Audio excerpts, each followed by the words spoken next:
Lisupin News. Viral News Publisher.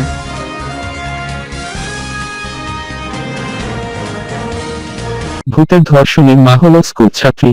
ভারতের মধ্যপ্রদেশের সতনা জেলার এক কিশোরী প্রেতাত্মার হাতে ধর্ষিত হওয়ার পরিণামে এক সন্তানের জন্ম দিয়েছে। অন্তত এমনটাই দাবি ক্লাস 10-এর সেই ছাত্রীর। দিন কয়েক আগে দেবেন্দ্রনগর এলাকার কমিউনিটি হেলথ সেন্টারে এই কিশোরীকে যখন নিয়ে আসা হয় তখন সে গর্ভবতী। 31 জানুয়ারি সে একটি সন্তানের জন্ম দেয়। হেলথ সেন্টারের কর্মচারীরা যখন তার কাছে জানতে চান যে এই সন্তানের পিতাকে, তখন প্রথমে মেয়েটি তার নিজের বাবার নাম বলে। তারপর থেকেই সে ভূতের হাতে ধর্ষিত হওয়ার কাহিনী বলতে শুরু করে।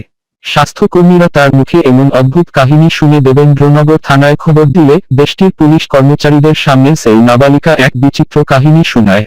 সে বলে এক অশরীরী আত্মা নাকি দিনের পর দিন জোর করে তার সঙ্গে যৌন সম্পর্ক স্থাপন করে গেছে এবং সেই অত্যাচারের ফলেই সে গর্ভবতী হয়ে পড়ে। মেয়েটির পরিবারের লোকজনের ধারণা কোনো দুষ্ট আত্মা মেয়েটির উপর ভর করেছে।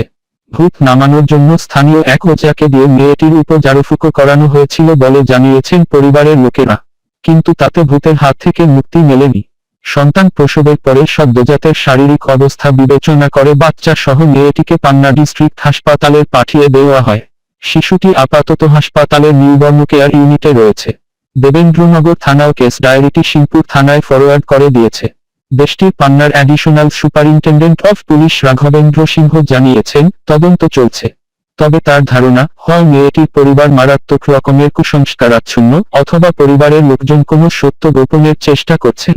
হাসপাতালের মেয়েটি তার সন্তানের পিতা হিসেবে প্রথমে নিজের বাবার নাম বলেছিল, কিন্তু তারপরেই সে বয়ান বদলে নেয়। ব্যাপারটা অত্যন্ত সন্দেহজনক বলেন রাঘবেন্দ্র।